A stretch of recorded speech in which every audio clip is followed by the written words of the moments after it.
I'll talk about the negative case and I'll move to the affirmative case, redefend my side. All right, so my opponent says that, first of all, his capitalism argument was that competing elites control the political system. Well, is a one-party system where a single party controls all of it, is that better than two competing parties? No, that really isn't, because at least you get to make a choice there. So like the entire argument, it really isn't a great one, because rejecting capitalism into communism is a one-party state. When you have only one party, that's like, it's less of a lack of choice than choosing between two parties. So then he talks about capitalism and racism. Well, his racism card right there, quote, move towards, and then the next part is, quote, escalates to mass killing. His card right there is a slippery slope fallacy. He's saying that it makes it easier to kill someone you feel less of, you feel that is worth less. Then the card itself is a slippery slope fallacy that will escalate to genocide. So you can discount that card because it is a slippery slope fallacy itself. So you can discount that right there. The role of the judge really should not be sure it's taking away the oppression of people. Well, people in the Middle East are getting oppressed right now by ISIS. That's happening currently. Me trying to solve that really isn't moving. It really isn't moving towards oppressing people. So the role of the ballot being discourse of oppression people. It is defending me too, but it really doesn't encompass the entirety of the value point and value criterion, which my opponent conceded to in his case. So he says specifically, don't evaluate the speech and evaluate based on the discourse of oppression. Well, this debate is not specifically for the discourse of oppression. This debate is a much larger topic. We can't simply discount the speech and talk about only the discourse of oppression. That's not really a great role of the judge. And the impact of that is taken away because it is a slippery slope fallacy itself. So there is no impact. There's no reason for the role of the judge to only vote on the discourse of oppression. And discourse is just the way we talk. So the role of judge isn't to vote on that. It's to vote on the entire impact on the round. So on to my case. He reads that democratic peace theory is false from Southern Political University. Well, I cited a source from Stanford in 2013. Very relevant, a much better source. My empirical evidence should win out. He doesn't address contention 2 that it does work and that it does combat terrorism. So we can assume that the AF will combat terrorism. You can vote right there. His argument right after that is that contention 3 will have strategic reserves for 175 days. 175 days isn't enough to convert completely off of oil to other sources of energy and then move to renewable. Sure, renewable will be great in the long run, but we can't convert in 175 days. 175 days is barely half a year. That's really not enough to kind of switch away from oil to completely take away our need for oil. And he only, on his card, all he said were United States and Europe. There's way more to the world than the United States and Europe. That itself is kind of an oppressive statement right there, only assuming that the major powers and that the important people to discuss are the United States and Europe. He talks about encourages renewable energy. That can't happen if the economy's collapsed after the 175 days of reserves.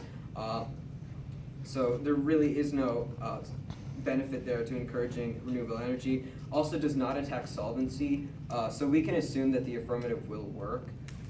So for those reasons, there is really no reason. His capitalism isn't isn't solving racism. His impacts are a slippery slope fallacy. All in my case, vote F. All right.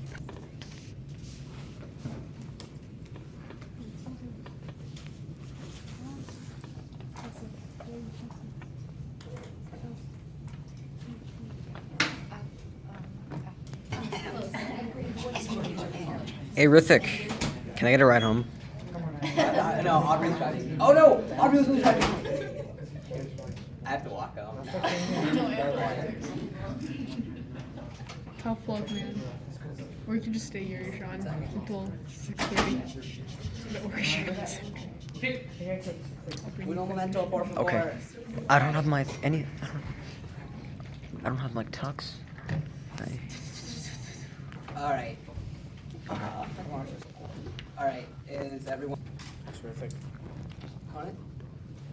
People in the audience? Yes, yes. All right, so the order will be K, K, and then his. All right.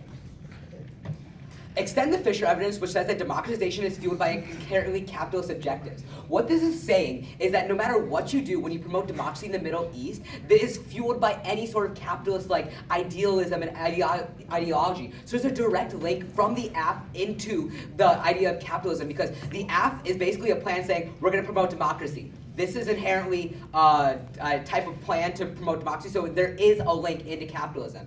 And then extend the Taylor O2 evidence, which says that capitalism is the root cause of racism due to the fact that prior to capitalism, racism does not exist. He makes some claim that it's like a slippery slope fallacy because, and that doesn't matter. Well, but even if it's a slippery slope fallacy, there is a still probability of genocide, of racism and genocide happening, no matter what you say, because there's there's a possibility of this happening. I said within the case that we have an a priori obligation to help it. This means that we have, like, as human beings, we have a conceptual understanding of what genocide is, and then we have an obligation as moral beings, which my opponent directly values, to solve the ideas of genocide. So this is already a reason to prefer genocide versus his idea of terrorism. And then also, then the probability ground weighing actually also onto this. The fact of increased racism will definitely cause a social divide, which is proved by empirical evidence. I said within my last speech how the United States, Black African Americans were being oppressed and were causing genocide. This is empirical evidence that's happening. So if it happened in the past, why can it happen again? In history class, they always teach us that the reason we learn history is because history tends to repeat itself. So why can't history repeat itself in this instance? And that is why the slippery slope fallacy does not exist. And then extend the alt, which says that rejecting the ideology of practices of solving capitalism is sufficient to solve the harms. My opponent never responds to this, so we assume that he agrees to the fact that the alternative can solve all the problems of the K. I am showing you why genocide is fundamentally the worst type of impact in this round, and he conceded the alt, so we can assume that the alt solves the idea of genocide. So we already prefer my case because we're solving the biggest and we're functioning on the highest layer. And then now on to his idea of the Middle East is oppressed, so it doesn't matter like on the role of the judge impact. But you have to realize democracy is just a political system. It's just us going in providing a representative democracy or direct democracy or whatever. It doesn't necessitate that any of the harms will actually get solved within the Middle East. People are still going to be in sweatshops. Children are still going to be forced to work in slave factories. We're going to still have rock farms in these Middle Eastern countries. The act just says that we'll have a democracy like government, but it never specifies that we're going to be solving for the oppression within these different countries.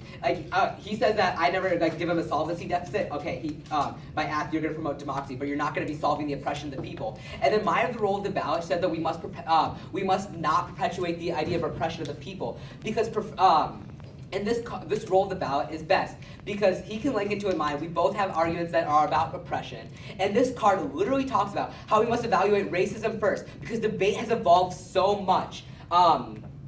Anything he talks about with oppression.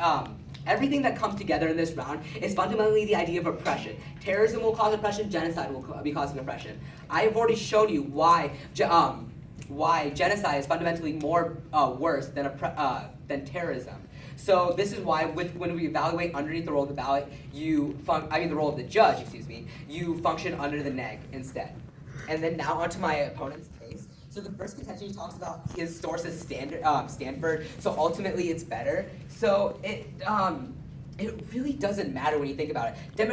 His entire argument is democratic peace theory, which means democracies won't go to war together. It doesn't matter whose evidence is going to be there. This is all empirical evidence showing that in the past democracies have gone to this. And I did show a statistic, guys. I showed a statistic why democracies will go to war. He did not show a statistic, and apparently statistics matter. So then on this issue, and then now on to the second contention on how I don't contest This is gonna look amazing. I don't contest it. Well, it doesn't matter if I don't contest it. I weighed within my last speech on why terrorism is fundamentally worse. He has not done any sort of weighing on why terrorism is fundamentally worse than genocide. Don't let him come up in the next speech and make some new weighing argument because There's no new in the two. He can't do that. I am doing all the weighing in this round. This is a clear reason how you can be voting within the round, and it's just a clear shot reason on why you're going to be voting next day. And then finally on the last issue, he says that, 175 days isn't enough to solve for this.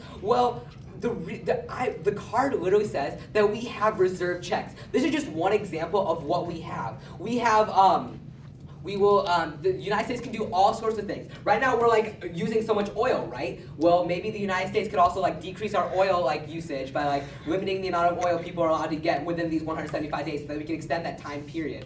It's just this number showing you, another statistic I might add, showing you why, showing you how our countries could solve for this. And then the high oil, and then I want to clarify something. The second part talks about high oil prices. My opponent within his case said how ISIS will cause oil prices to rise. This has nothing to do with the impact from before. It's completely separate. And he talks about how ISIS will cause oil prices to rise. I am saying how oil prices will cause a transition to alternative energy. So here, those two ideas are completely separate from each other. They don't have 175 days to completely transition to alternative energy. That's not what the argument is. There are two separate arguments on two separate issues that my opponent both corrects. So this is why that argument stands, and you're going to be voting neg in today's debate. Yeah, like when you're watching an ALAR presentation and they're like going like this and all you can focus on is their hands. It's like Oh yeah, stop. no, Rithik does that. He does Really? No, I go like this. I go like. He does. Yeah. Yeah. Do you guys think I go back from the stand? I go back from the podium like, okay. He does this when he talks, like when he spreads. He does this, and then Yeah, when he no. does his ALAR presentation, he does this as well. No, I I don't want know to why. watch your final presentation. If you want me to He does spread, this kind of. It I'll just show has a you how I slower spread. I was pace. practicing, trying to get it up. That was way too fast.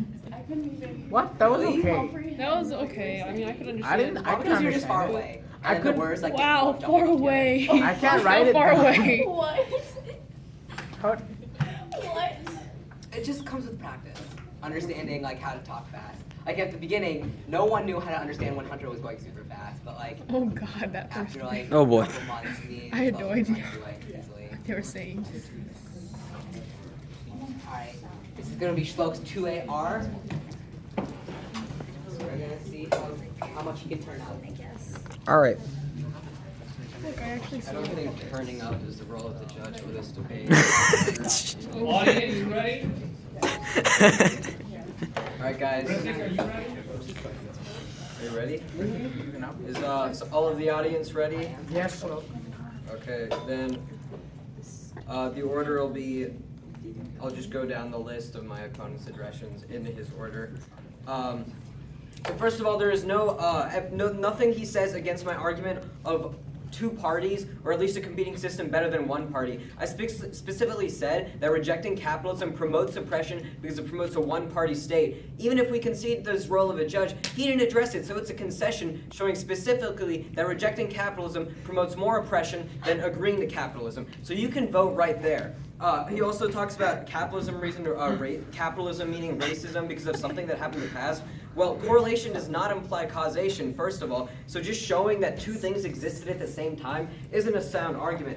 Next, he talks about that just because he specifically says it's still probable no matter what you say. That's essentially closing your ears and saying, oh, I'm not listening to you because I want to believe this. No matter what I say, I specifically say, like, the specific wording and the specific reason, the warrant, is a slippery slope that random killings escalate to mass genocide. Well, there are random killings today, and there have not increased to the point of extinction of the United States of America. So there you go. I'm already winning on his role of the judge of oppression. His next point is that the source really doesn't matter. What do you mean the source really doesn't matter? Of course it matters. I did also provide empirical evidence, except my source was from Stanford, and his was from some political university in the South. They're really weigh these two because sources do matter. You can't just come up and say, "Oh, sources don't matter." That really, otherwise I would just come up here and read stuff from like CNN and Fox. Sources do matter. So terrorism is worse than genocide. My entire case is saying that terrorism promotes genocide. That is what ISIS is doing right now. And when we don't stop it, if they take care of if they take oil fields, that leads to even more genocide, and that leads to mass extinction. My argument isn't at all weighing between genocide and terrorism, so all my opponents' weighing arguments in between the two don't really matter, because that's not my case.